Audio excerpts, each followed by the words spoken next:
Au nom de Jésus, que tout genou fléchisse, au ciel et aux enfers.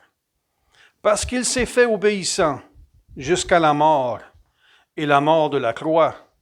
Jésus-Christ est Seigneur, à la gloire de Dieu le Père.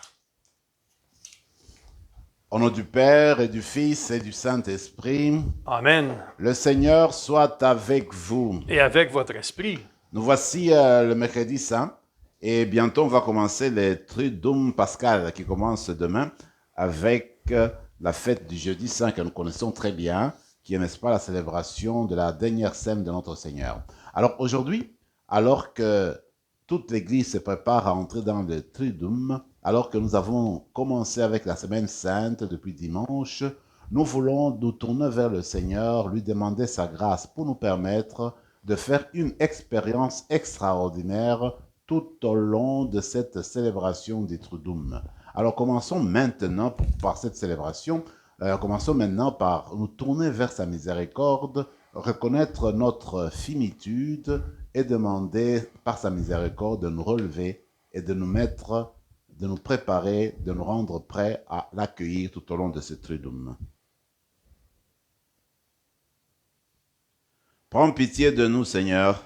Nous avons péché contre toi. Montre-nous, Seigneur, ta miséricorde. Et donne-nous ton salut. Que Dieu Tout-Puissant nous fasse miséricorde, qu'il nous pardonne nos péchés, nous conduise à la vie éternelle. Amen. Seigneur, prends pitié. Seigneur, prends pitié. Ô Christ, prends pitié. Ô Christ, prends pitié. Seigneur, prends pitié. Seigneur, prends pitié. Prions le Seigneur. Seigneur Dieu, tu as voulu que ton Fils soit soumis pour nous au supplice de la croix, afin de nous arracher au pouvoir de l'ennemi. Donne à ceux et à celles qui te servent de recevoir la grâce de la résurrection. Par Jésus-Christ, ton Fils, notre Seigneur, qui vit et règne avec toi, dans l'unité du Saint-Esprit, Dieu, pour les siècles des siècles. Amen.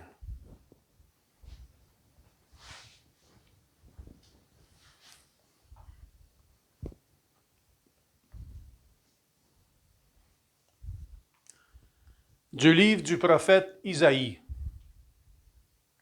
Le Seigneur mon Dieu m'a donné le langage des disciples pour que je puisse, d'une parole, soutenir celui qui est épuisé. Chaque matin, il éveille mon oreille pour qu'en disciple, j'écoute. Le Seigneur mon Dieu m'a ouvert l'oreille et moi, je ne me suis pas révolté. Je ne me suis pas dérobé. J'ai présenté mon dos à ceux qui me frappaient et mes joues à ceux qui m'arrachaient la barbe. Je n'ai pas caché ma face devant les outrages et les crachats.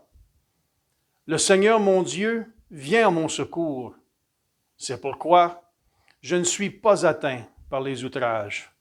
C'est pourquoi j'ai rendu ma face dure comme pierre. Je sais que je ne serai pas confondu. Il est proche, celui qui me justifie. Quelqu'un veut-il plaider contre moi? Comparaissons ensemble. Quelqu'un veut-il m'attaquer en justice? Qu'il s'avance vers moi. Voilà le Seigneur mon Dieu. Il prend ma défense. Qui donc me condamnera? Parole du Seigneur. Nous rendons grâce à Dieu.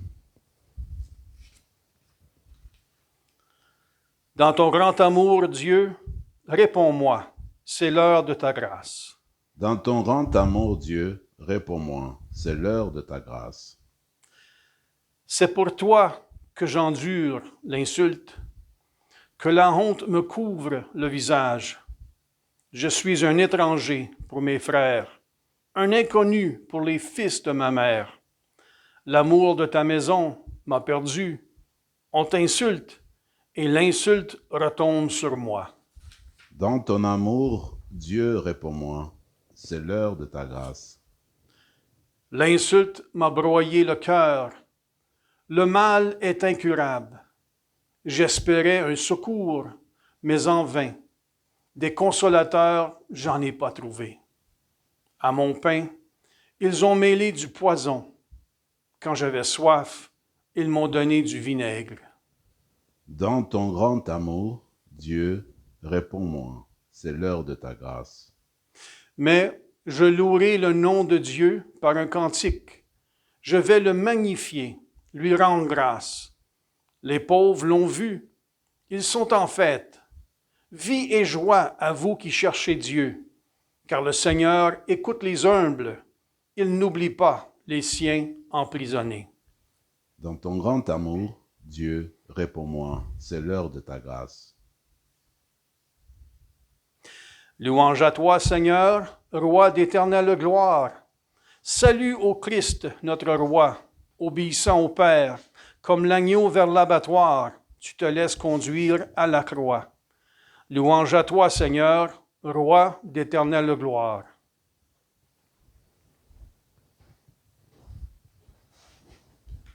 Le Seigneur soit avec vous. Et avec votre esprit, Évangile de Jésus-Christ selon saint Matthieu. gloire à toi, Seigneur. En ce temps-là, l'un des 12, nommé Judas Iscariote, se rendit chez les grands prêtres et leur dit, « Que voulez-vous me donner si je vous le livre ?» Ils lui remirent 30 pièces d'argent, et depuis, Judas cherchait une occasion favorable pour le livrer. Le premier jour de la fête des pains sans levain, les disciples s'approchèrent et dirent à Jésus, « Où veux-tu que nous te fassions les préparatifs pour manger la Pâque ?» Il leur dit, « Allez à la ville chez un tel et dites-lui, le maître te fait dire, mon temps est proche. C'est chez toi que je veux célébrer la Pâque avec mes disciples. » Les disciples firent ce que Jésus leur avait prescrit et ils préparèrent la Pâque. Le soir venu, Jésus se trouvait à table avec les 12. Pendant le repas, il déclara, « Amen, je vous le dis, l'un de vous va me livrer. » Profondément attristés, ils se mirent à lui demander chacun son tour. « Serait-ce moi, Seigneur ?» Prenant la parole, il dit, « Celui qui s'est servi au plat en même temps que moi, celui-là va me livrer. Le Fils de l'homme s'en va, comme il est écrit à son sujet. Mais malheureux celui par qui le Fils de l'homme est livré. Il vaudrait mieux pour lui qu'il ne soit pas né, cet homme-là. » Judas, celui qui le livrait, prit la parole. « Rabbi, serait-ce moi ?» Jésus lui répond, « C'est toi-même qui l'as dit. Acclamons la parole de Dieu. » Louange à toi, Seigneur Jésus.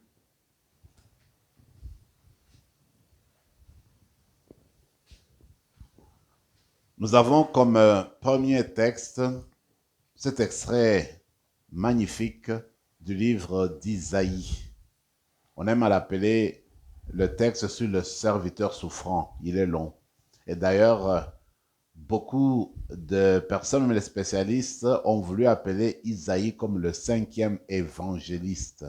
Parce qu'en fait, il y a certaines sections de son texte qui sont tellement proches de l'évangile, tellement proches de la personne de Jésus.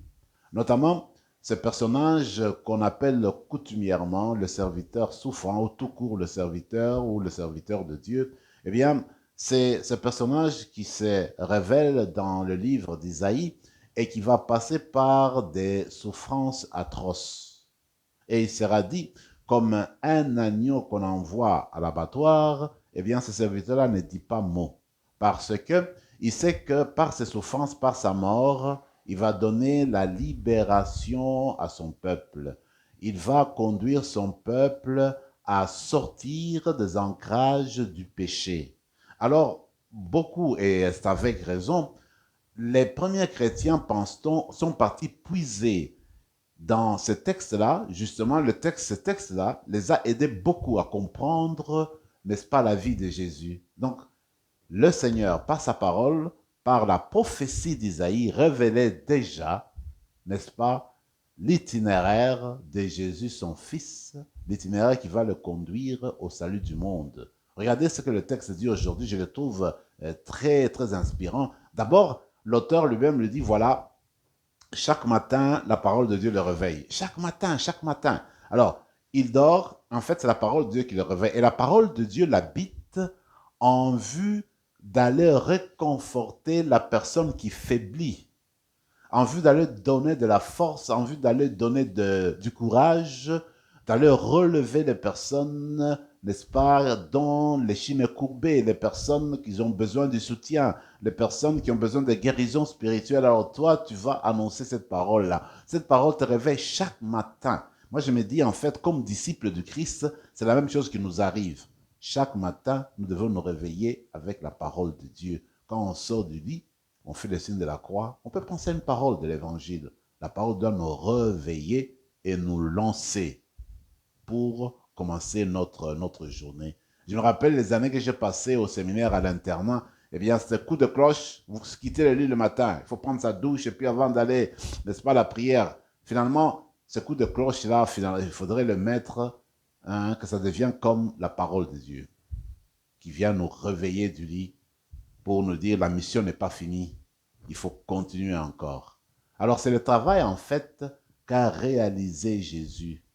Il va, on lui arrache la barbe, dit le texte, on tire ses cheveux, on le fait souffrir, il ne dit rien parce que son visage est devenu comme insensible, dur, parce que il a mis sa confiance en Dieu. C'est en fait Dieu qui lui permet de passer à travers les souffrances, de passer à travers les épreuves.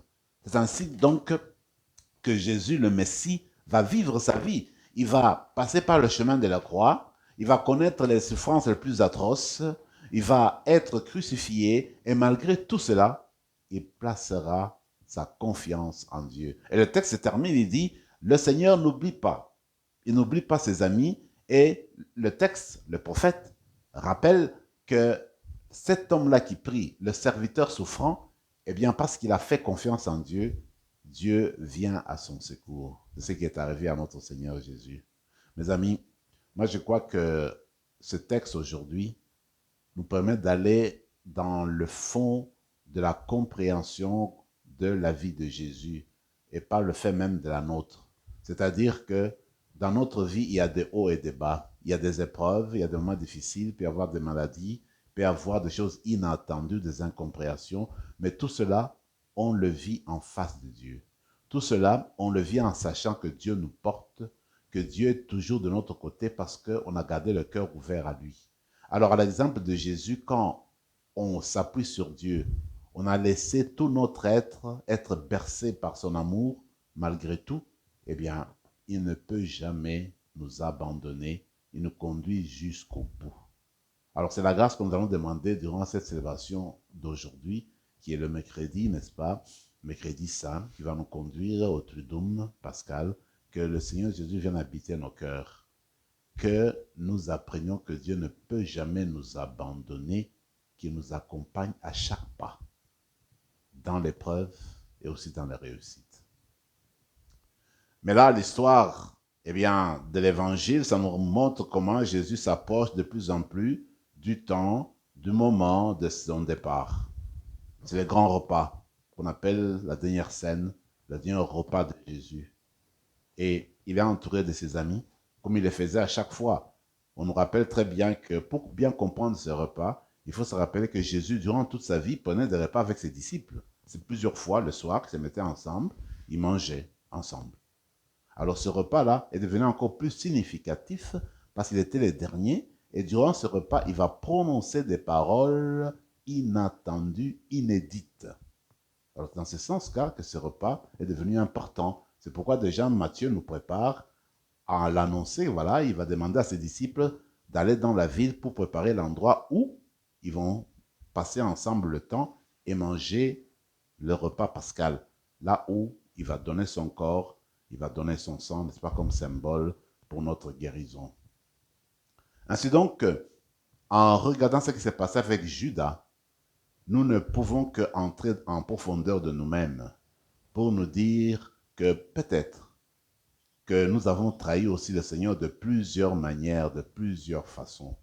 Et trahir le Seigneur, trahir en fait la parole de Dieu, c'est parfois ne pas être fidèle à notre amour envers le prochain. C'est des fois oublier, n'est-ce pas, l'intérêt des autres, chercher simplement le nôtre. C'est des fois aussi complètement faire des choses en opposition avec l'évangile de Dieu. Alors ce que nous allons faire nous aujourd'hui, on va demander la grâce de la fidélité, la grâce d'aimer Jésus jusqu'au bout, comme il nous a aimés jusqu'au bout. On va demander que l'Esprit vienne habiter en nos cœurs pour que, en commençant ce temps de Triduum pascal, que nous puissions grandir, vous et moi, toujours dans la connaissance de Jésus-Christ et qu'on devienne de plus en plus des meilleurs chrétiens, des meilleures chrétiennes. Amen. Amen.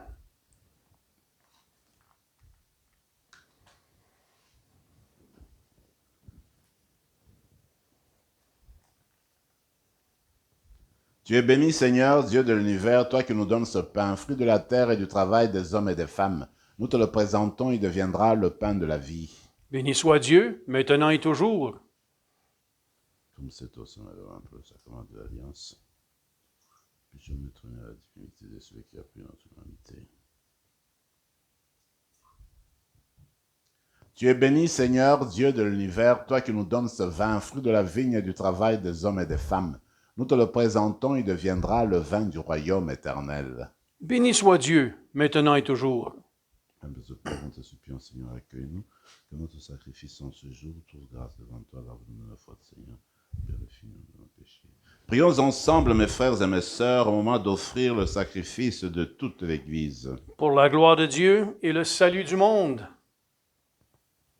Accueille, Seigneur, le don qui t'est offert et mets en œuvre ta miséricorde, pour qu'en célébrant la passion de ton Fils, nous obtenions de participer à ce mystère en produisant des fruits de sainteté. Par le Christ, notre Seigneur. Amen. Le Seigneur soit avec vous. Et avec votre esprit, Élevons notre cœur. nous le tournons vers le Seigneur. Rendons grâce au Seigneur, notre Dieu. Cela est juste et bon. Vraiment, il est juste et bon, pour ta gloire et notre salut, de t'offrir notre action de grâce toujours et en tout lieu. Seigneur, Père très saint, Dieu éternel et tout-puissant par le Christ notre Seigneur. Voici que s'approchent les jours de la passion de notre Sauveur et dans sa glorieuse résurrection. Voici les jours où nous célébrons déjà sa victoire sur l'ennemi des origines et le mystère de notre rédemption. Par lui, les anges adorent ta majesté et se réjouissent en ta présence à jamais. À leur hymne de louange, laisse-nous joindre nos voix pour chanter et proclamer. Saint, Saint, Saint, le Seigneur, Dieu de l'univers, le ciel et la terre sont remplis de ta gloire. Hosanna au plus haut des cieux. Béni soit celui qui vient au nom du Seigneur. Hosanna au plus haut des cieux. Toi qui es vraiment saint, toi qui es la source de toute sainteté, Seigneur, nous te prions. Sanctifie ces offrandes en répandant sur elles ton esprit, qu'elles deviennent pour nous le corps et le sang de Jésus le Christ notre Seigneur. Au moment d'être livré, d'entrer librement dans sa passion, il prit le pain, il rendit grâce, il le rompit et le donna à ses disciples en disant « Prenez et mangez-en tous, ceci est mon corps livré pour vous. »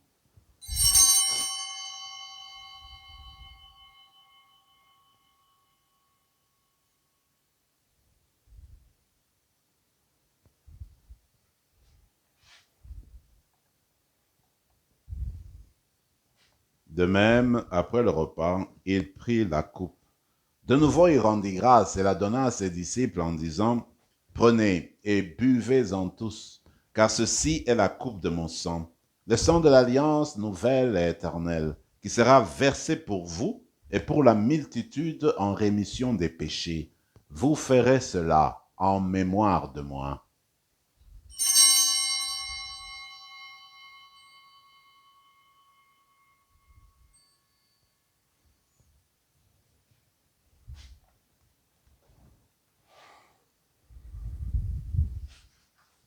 Acclamons le mystère de la foi. Quand nous mangeons ce pain et buvons à cette coupe, nous annonçons ta mort, Seigneur ressuscité, et nous attendons que tu viennes. En faisant ainsi mémoire de la mort et de la résurrection de ton Fils, nous t'offrons, Seigneur, le pain de la vie et la coupe du salut. Et nous te rendons grâce, car tu nous as estimés dignes de nous tenir devant toi pour te servir. Humblement, nous te demandons qu'en ayant part au corps et au sang du Christ, nous soyons rassemblés par l'Esprit Saint en un seul corps. Souviens-toi, Seigneur, de ton Église répandue à travers le monde. Fais-la grandir dans ta charité, en union avec notre pape François, notre évêque Marcel, Yvan son auxiliaire, et tous les évêques, les prêtres et les diacres. Souviens-toi aussi de nos frères et sœurs qui se sont endormis dans l'espérance de la résurrection. Et souviens-toi dans ta miséricorde de tous les défunts. Accueille-les dans la lumière de ton visage. Sur nous tous, enfin, nous implorons ta bonté. Permets qu'avec la Vierge Marie, la bienheureuse Mère de Dieu, avec Saint Joseph son époux, les apôtres, Saint Rémy et tous les saints qui ont fait ta joie au long des âges, nous ayons part à la vie éternelle et que nous chantions ta louange et ta gloire par ton Fils Jésus, le Christ. Par lui, avec lui et en lui, à toi, Dieu le Père Tout-Puissant, dans l'unité du Saint-Esprit, tout honneur et toute gloire pour les siècles des siècles. Amen. Comme nous l'avons appris du Sauveur et selon son commandement, nous osons dire, Notre Père qui es aux cieux, que ton nom soit sanctifié, que ton règne vienne, que ta volonté soit faite sur la terre comme au ciel. Donne-nous aujourd'hui notre pain de ce jour. Pardonne-nous nos offenses, comme nous pardonnons aussi à ceux qui nous ont offensés. Et ne nous laisse pas entrer en tentation, mais délivre-nous du mal. Délivre-nous de tout mal, Seigneur, et donne la paix à notre temps.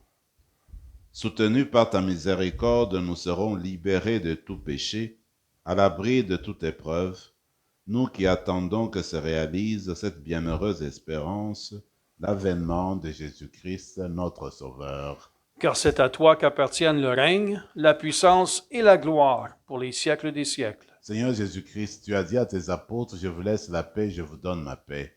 Ne regarde pas nos péchés, mais la foi de ton Église, pour que ta volonté s'accomplisse, donne-lui toujours cette paix et conduis-la vers l'unité parfaite, toi qui vis et règnes pour les siècles des siècles. Amen. Que la paix du Seigneur soit toujours avec vous. Et avec votre esprit, Agneau de Dieu, qui enlève le péché du monde, prends pitié de nous.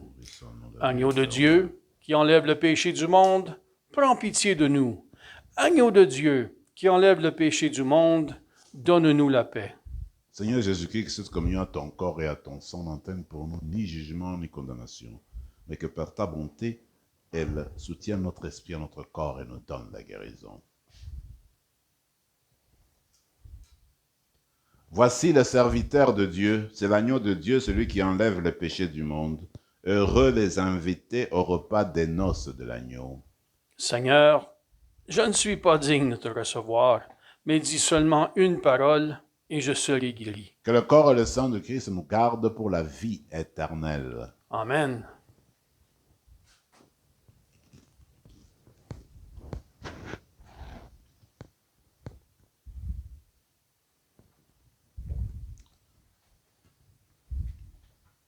Le corps du Christ. Amen.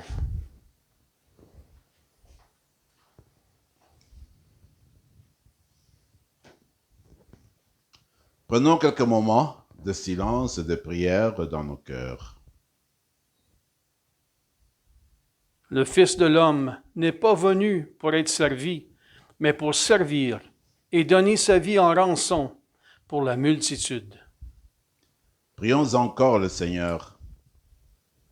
Dieu Tout-Puissant, accorde-nous de croire au plus profond de nous-mêmes que tu nous as donné la vie éternelle par la mort de ton Fils, subie dans le cours du temps et annoncée par les saints mystères, par le Christ notre Seigneur. Amen.